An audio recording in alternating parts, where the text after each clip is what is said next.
Assalamualaikum warahmatullahi wabarakatuh. Alhamdulillahi rabbil alamin.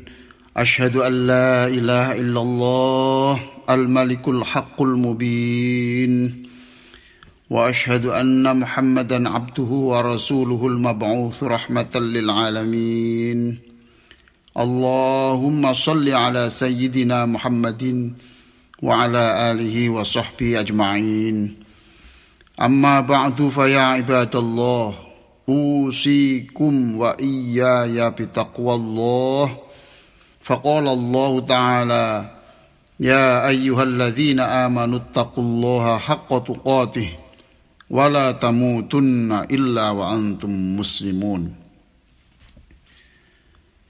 Jamaah Masjid Rahmatullah yang sangat saya hormati, pada siang ini saya menyampaikan khutbah dengan judul Qiyad Husnul Khotimah.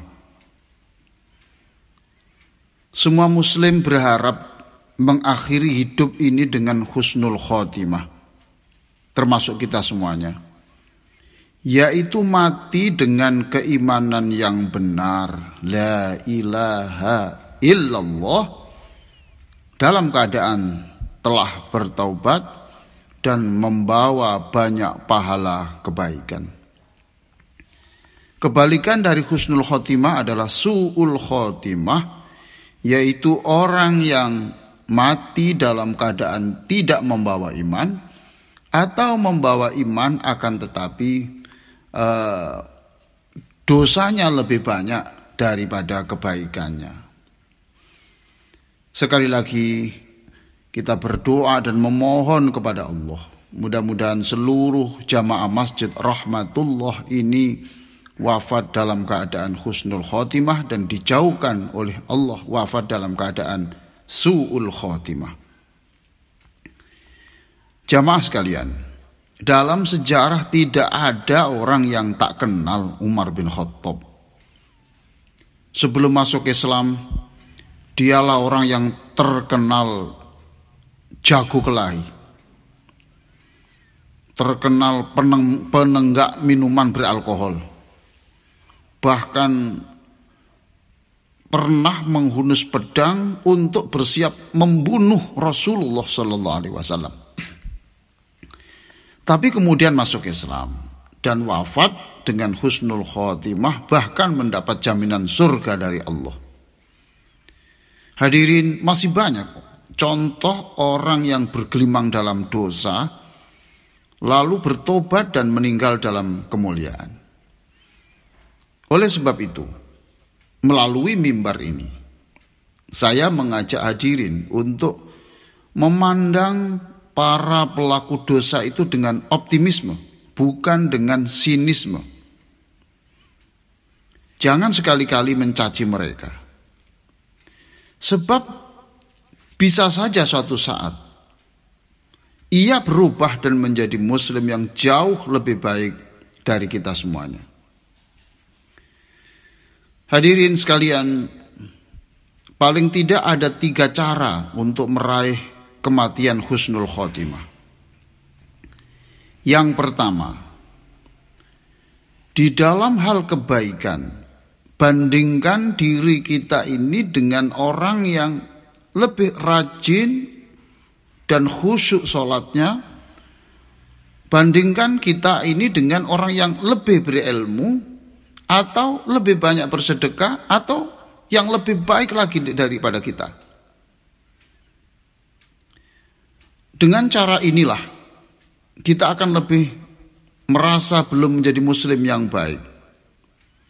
Lalu hati kita tergerak untuk lebih bersemangat menambah kebaikan sampai ajal menjemput.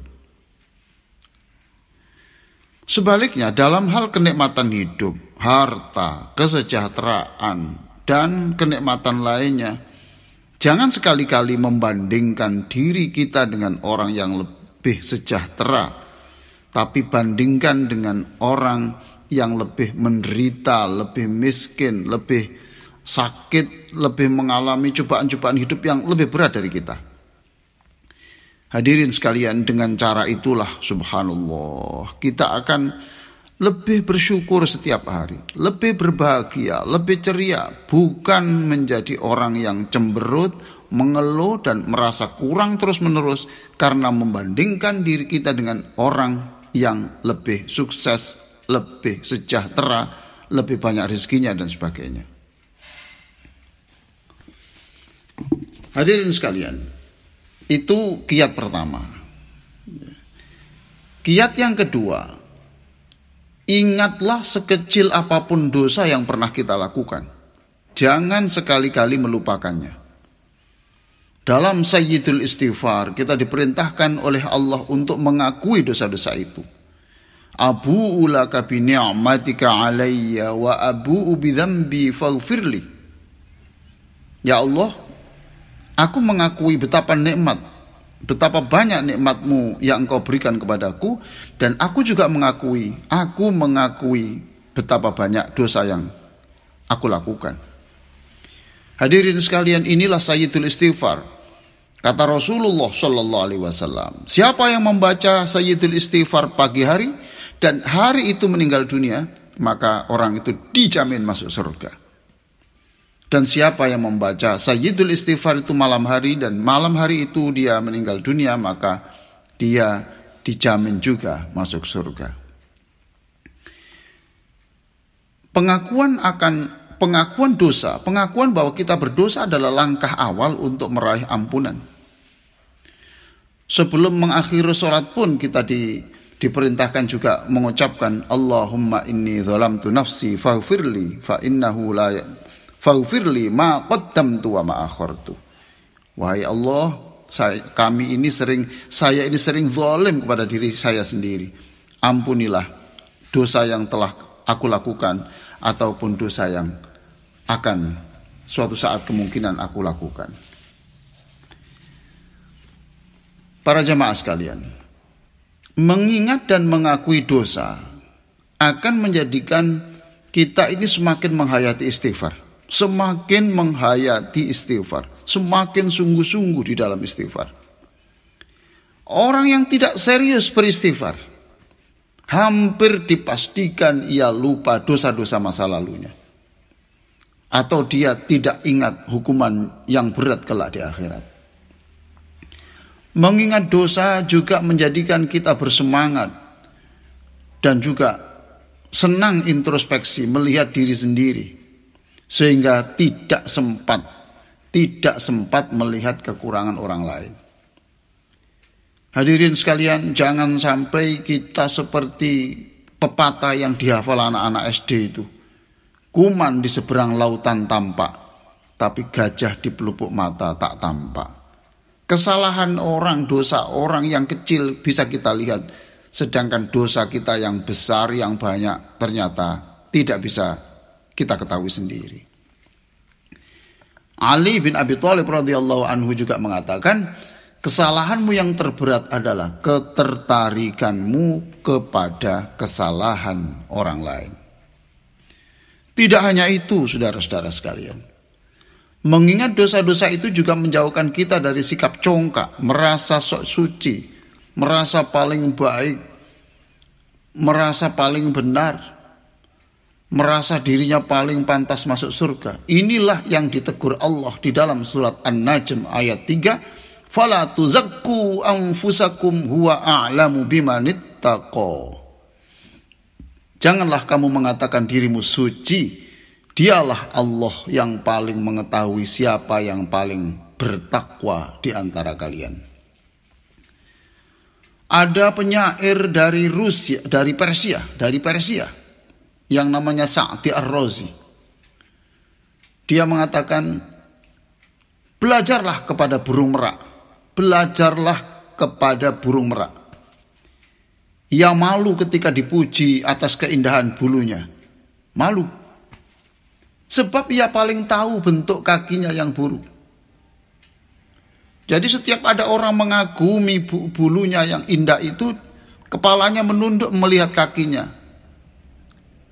Dia mengatakan, orang mengagumi buluku, orang mengagumi aku sebab mereka tidak tahu bentuk kaki saya yang jelek, karena tertutup sayap yang indah. Sadarlah hadirin sekalian bahwa kita ini dipuji orang, kalau dipuji orang bukan karena kita orang baik. Kalau kita dikagumi orang bukan karena kita orang baik. Bukan kita orang yang tak pernah berdosa, tidak punya kekurangan. Kita dipuji dan dikagumi orang, dipandang karismatik dan sebagainya, itu karena Allah menutupi rahasia dosa kita. Allah menutup rahasia dosa kita. Andaikan Allah membuka sedikit saja rahasia dosa masa lalu, siapa yang akan kagum dan percaya kepada kita? Jamaah yang saya muliakan, kiat husnul khotimah yang ketiga adalah lupakan semua kebaikan yang kita lakukan. Jamaah Masjid Rahmatullah yang saya muliakan, tidak ada jaminan kebaikan yang kita lakukan itu diterima Allah. Perlu kita ingat bahwa amat banyak persyaratan untuk diterimanya sebuah ibadah. Ibadah itu untuk diterima syaratnya banyak. Berbeda dengan dosa yang hampir pasti dicatat sebagai dosa. Orang bijak mengatakan, hitunglah ayam yang sudah di kandang, bukan yang masih liar. Kalau sudah di kandang bolehlah dihitung, tapi kalau masih liar jangan dihitung. Artinya jangan sekali-kali menghitung sesuatu yang belum pasti adanya. Hadirin, ketika Abdullah bin Umar, putranya Sayyidina Umar bin Khattab, bersedekah, lalu anaknya ini mendoakan, "Aba, mudah-mudahan sedekah itu diterima." Ia menjawab, "Wahai anakku, andaikan aku tahu satu sujudku diterima Allah, maka saat itu aku ingin diambil nyawaku oleh Allah. Aku lebih suka mati daripada melanjutkan kehidupan." Maksudnya ia ingin mati dalam keadaan ibadahnya diterima Allah. Hadirin, diterimanya sebuah kebaikan adalah misteri, sedangkan tercatatnya maksiat sebagai dosa adalah sesuatu yang pasti. Kalau kebaikan itu masih misteri, sedangkan maksiat dicatat sebagai dosa, itu sesuatu yang pasti. Kita dilarang menghitung-hitung kebaikan, apalagi menceritakannya. Apalagi menceritakan hal itu, kebaikan itu kepada orang lain. Hindarilah bercerita tentang sholat malam kita. Hindarilah cerita tentang rutinitas bacaan Al-Quran. Hindarilah bercerita tentang umroh dan haji kita. Hindarilah cerita tentang sedekah dan kebaikan-kebaikan lainnya. Sebab hal itu bisa menimbulkan pamer, bangga, dan mengharap pujian manusia. Semua kebaikan itu sunnah hukumnya. Semua kebaikan itu sunnah. Sedangkan pamer itu haram. Maka bisa saja yang haram itu menghapus ibadah yang sunnah. Lupakan sedekah kita. Seperti kita melupakan kotoran yang kita buang di WC. Juga jangan sekali-kali mengungkit-ungkit sedekah, sebab amat menyakitkan penerimanya. Bahkan bisa menghapus gunungan pahala yang telah kita investasikan sekian lama. Naudzubillah. Allah mengingatkan, "Ya ayyuhalladzina amanu la tubtilu shadaqatikum bil manni wal adza." Wahai orang-orang yang beriman, janganlah kalian menghapus pahala sedekah dengan mengungkit-ungkit pemberian dan menyakitkan hati penerimanya. Surah Al-Baqarah 264. Jamaah Masjid Rahmatullah yang sangat saya muliakan, sebagai penutup saya tekankan sekali lagi, lakukan 3 kiat untuk meraih husnul khotimah yang saya singkat dengan BIL.